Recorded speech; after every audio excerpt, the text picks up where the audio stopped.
Okay, so I finished Charlie's first sock, as you can see, and I am to the heel flap on the second sock. And as you can see with this colorway, the second half of the first sock looks the same as the beginning of this one, and I don't know that this ball of yarn is gonna pull back like this or not. Charlie's happy with it as it is, so I'm cool with that.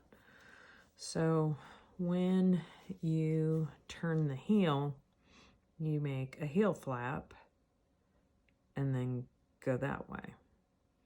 So I'm going to show you on this sock how to make the heel flap. And while working around 4 needles, for the heel flap, you're just working on 2. So 32 stitches out of the 64. So we're gonna slip the first stitch as if to purl and just slip it off. Knit the next stitch.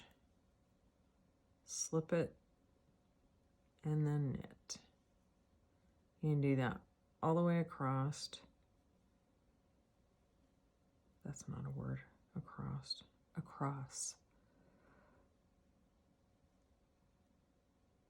Both of these 2 needles. So you have 32. You're just going to ignore these 2 and work these 2. So, where's I at?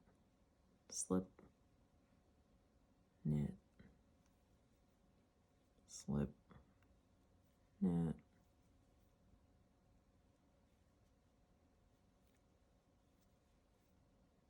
So I'm slipping like I were going to do a purl stitch and just pulling it off and then knitting the next one.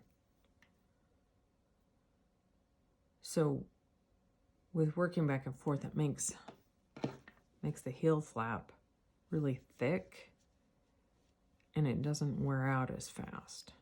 So no matter what sock pattern I'm using, this is the heel flap I do. Doesn't matter what the instructions say. I just really like this heel flap, so I use it on all of them. And I usually just put it all on a wing needle because it's gonna fit. And it's easier to just have it concise like that.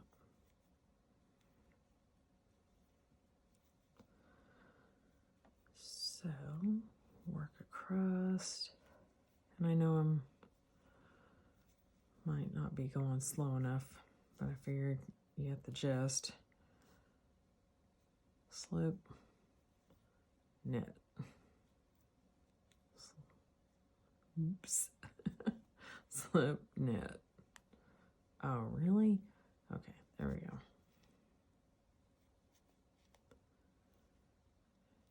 And really need to, you're going to end with a knit. You don't want your last one to be a slip. So that's basically how you know you got to where you're supposed to be. So I got them all on one needle. Like I said, I'm going to ignore these 2. Instead of working around, I'm just going to work back and forth.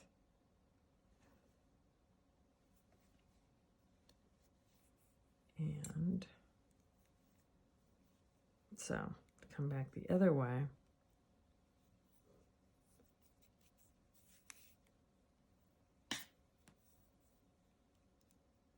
You're going to slip the first one and then purl all of these.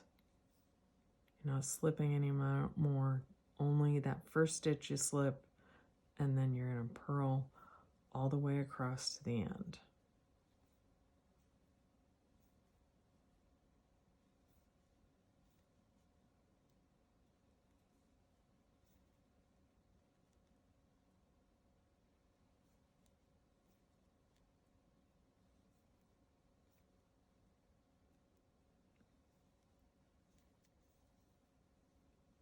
hoping to get these socks done pretty quickly because I've got to start an Afghan for the baby.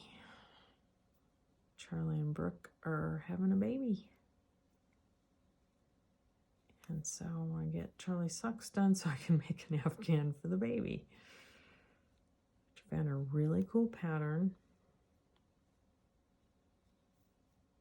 That's a crochet, but it's a solar system, which is my kind of thing.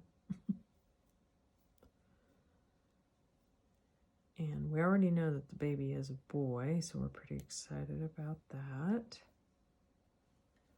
Solar system would work for either. Maybe I'll do a video of it as well.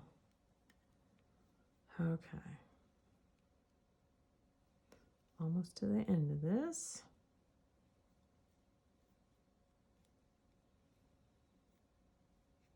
I don't know if you can hear Eowyn. She's back there snoring. I guess she had a long day.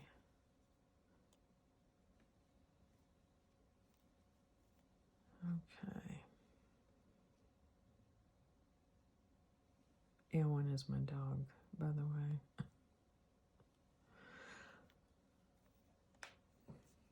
Not the chick from the Lord of the Rings. She's just named after her. Okay, so we're flip it around. And we're going to slip knit all the way across again.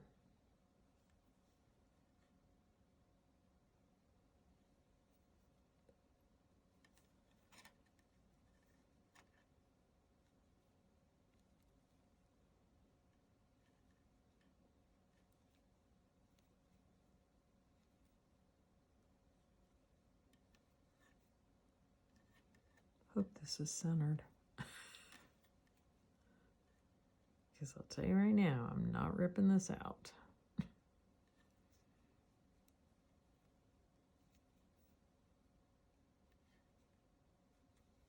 All right, you get the idea. Slip knit all the way, and on the back side, it's slip one, purl the way. You keep going back and forth until, oh, hold on.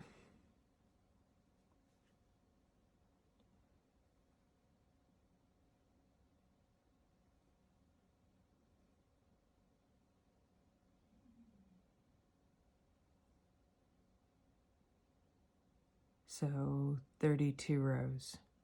So you're going to do this for 32 rows.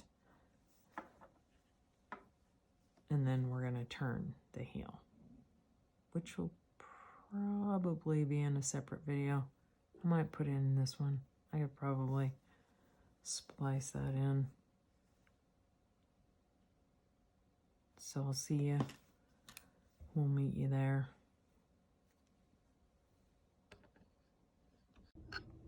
Okay, so we're ready to turn the heel. The heel flap's done. There's 32 rows, but because of the slip stitches, if you count the slip stitches, it just comes to 16. So the heel flap's gonna curl like that, because that's just what it does. So to turn the heel, again, this is just what I do for every sock, no matter what pattern I'm using. So I'm going to slip the first stitch, and on this one I am going to knit 17. So it gets us, with the 32 stitches across here, a little bit past halfway.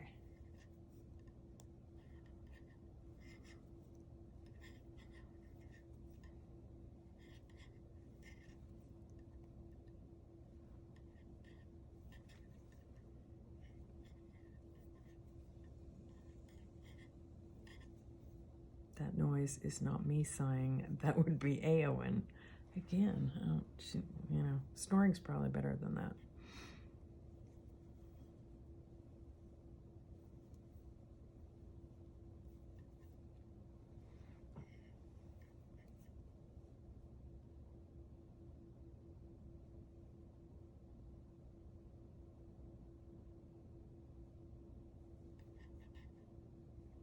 right, so there's 17. Now we're gonna slip, slip, and then knit those two. And then knit one. So you see how you're more than halfway across. But instead of continuing on, we're going to turn it around to purl. And you're going to slip the first one as if to purl, and then purl, let's see, 5. 1, 2, 3, 4, 5. Then you're going to purl 2 together.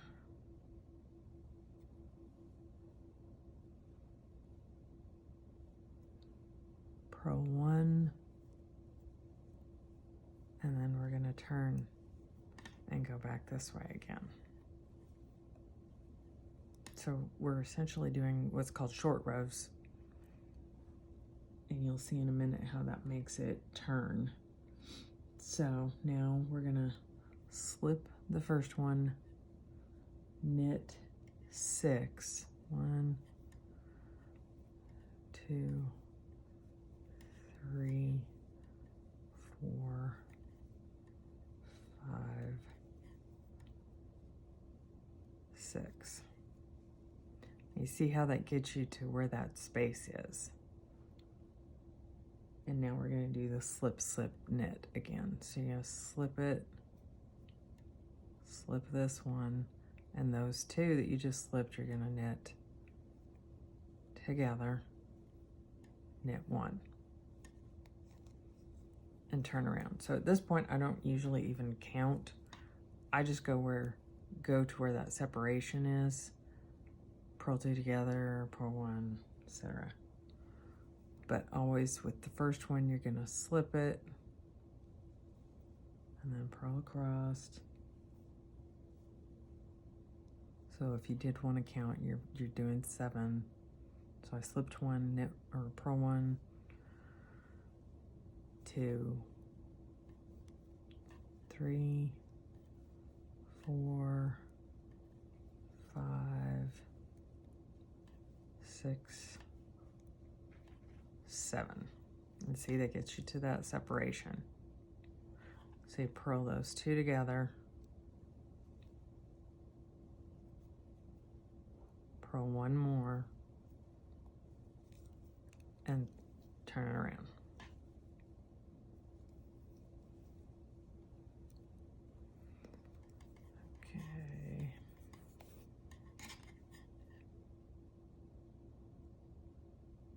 Slip that first one, knit across to the separation,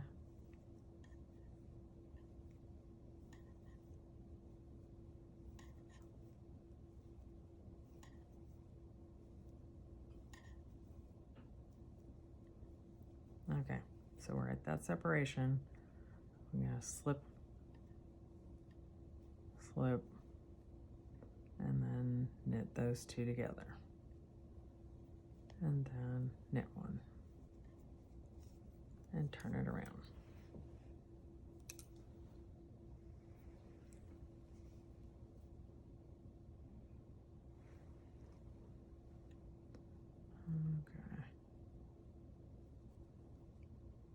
Okay, slip the first one, purl across,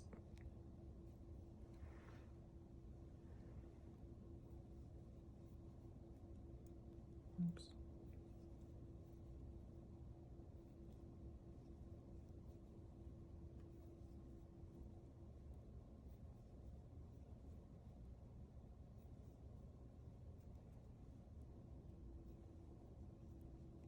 Where it's separated, purl those 2 together,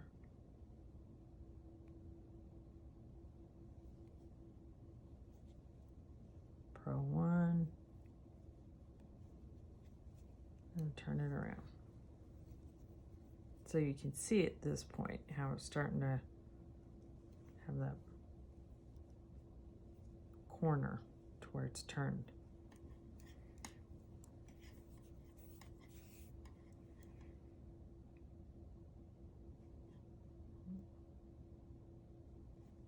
Slip one, knit, oops.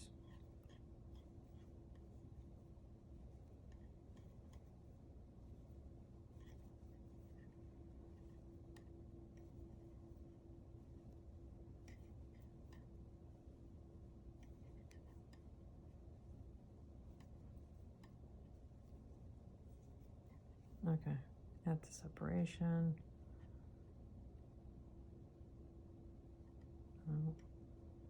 Slip it as if to knit. Slip both of those, knit those two together, knit one, turn it around.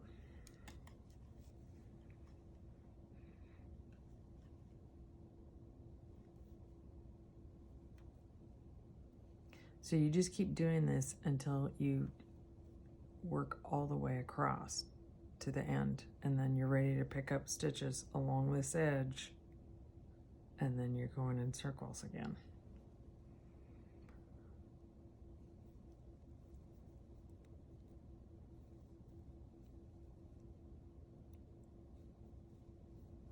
Or working in the round instead of going in circles. I'm sure I'll hear a lot of comments on that.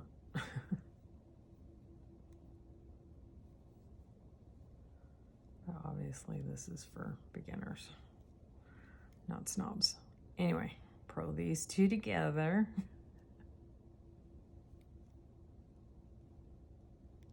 Purl one. And then turn. Oh my God, I almost dropped those. My hands are super cold today.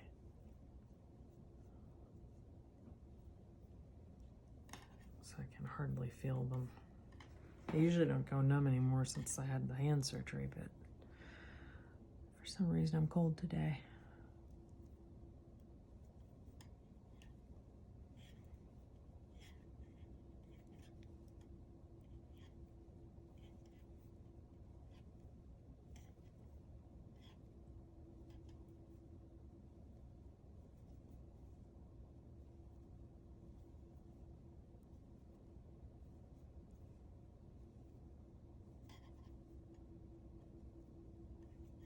And we're back to the separation. Oh, that's silence. Yeah, slip, slip, knit, knit one, turn around. See, I only have 4 left at each end. So once we get there, it's just a matter of picking up the stitches along here. So I'll show you that in a minute. Okay, so by working those short rows, same thing, back and forth, following along like that, and it turns into this little heel. So I've made it all the way across doing those. And now all I have to do is turn it this way, and I'm going to pick up 16 stitches along the edge of this. Where the slip stitches are, there should be 16 of them. So I'm just going to come in and pick up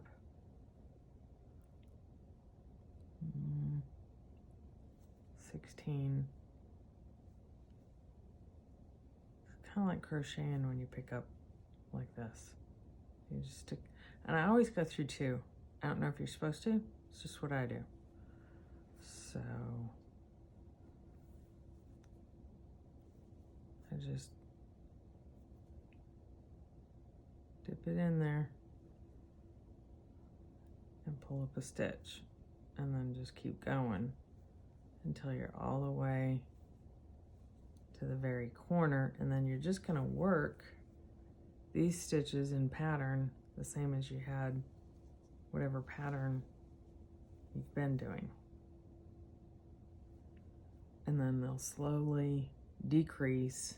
So like on this one, after I picked up all of those, you're just slowly decreasing as you work around,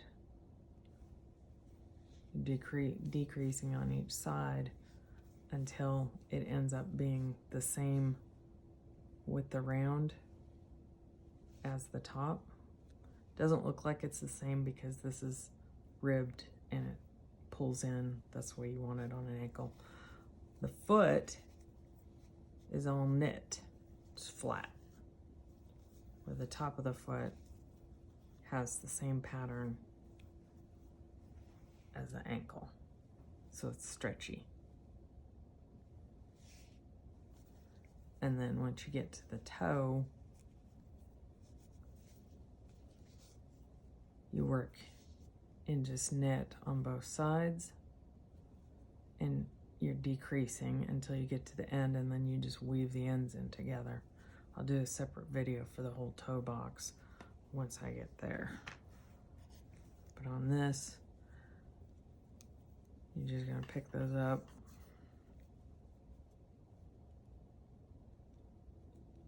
And so I usually end up adding a needle.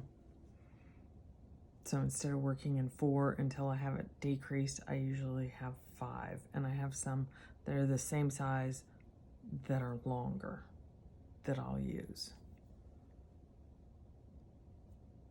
So the other thing I find is that when I get down to this corner right here, when I first get done with the sock, it'll kind of seem like it has a hole in it, like a big space. But once you wash the socks, it'll all just even out and you won't see the hole at all.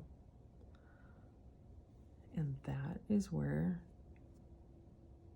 they get the saying, it'll all come out in the wash. Because when you wash it, all your mistakes kind of disappear, which is nice.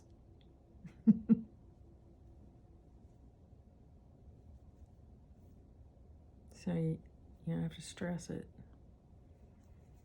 I don't have to stress anything, ever. It all comes out in the wash, right?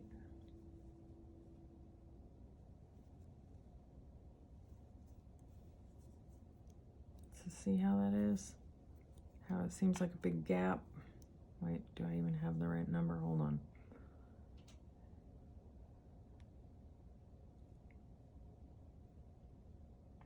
Nope. 2 more. How am I missing 2? Maybe I should have done one up at the top. Might need to. Doesn't look like too big of a gap. And it won't hurt to have 2 more over here. It's not easy though.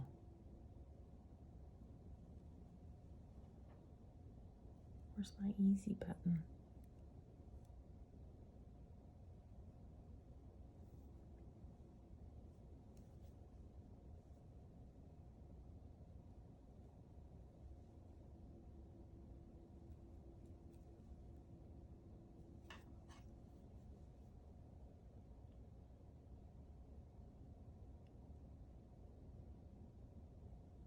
Yep, oh yeah.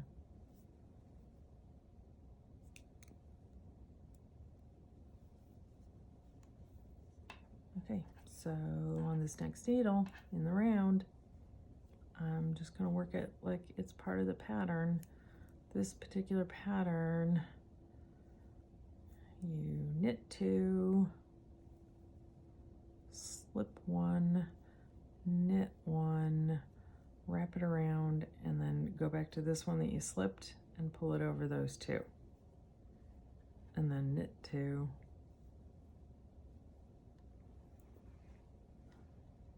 And purl 2.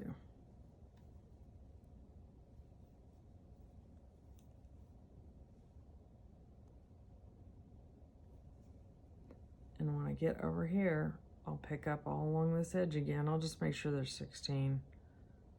I'll probably end up doing that extra one there and the extra one here. And then I'll show you in the next video how to decrease it.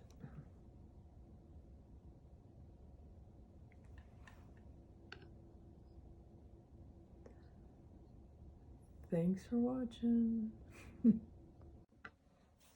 Okay, I lied. I'm going to go ahead and add this to the end. So I have picked up on both of these sides. I've done one round all the way around. And now I'm going to do my decrease round where I come all the way, I work all the way down to the last 3. On the last 3 on here, you're going to knit 2 together and then knit 1. You know, work in pattern, and then knit 1, slip, slip, knit, and then a knit across.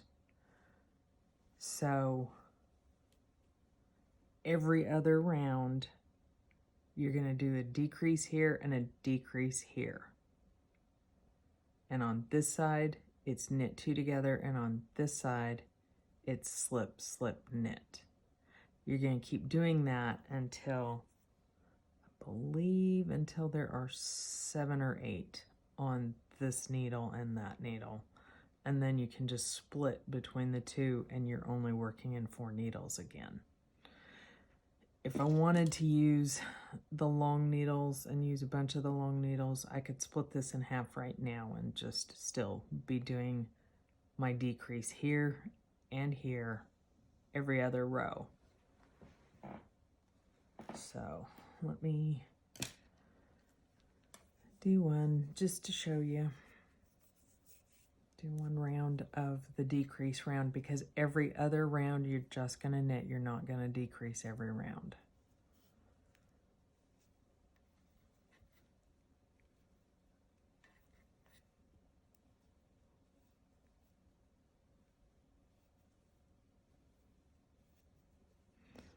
Okay. It's shocking the phone has not rang once while I'm doing this. I shouldn't say that because that'll be jinxing me. It'll happen. Been texting back and forth with my youngest son, sending each other Bernie memes. Huh. Okay, so I'm down to the last 3. I'm going to knit these 2 together.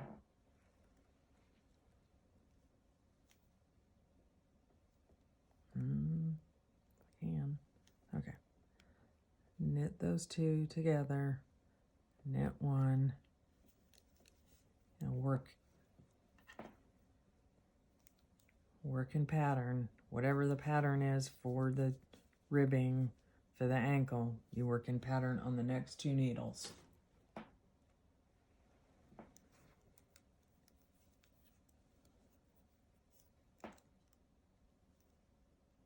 So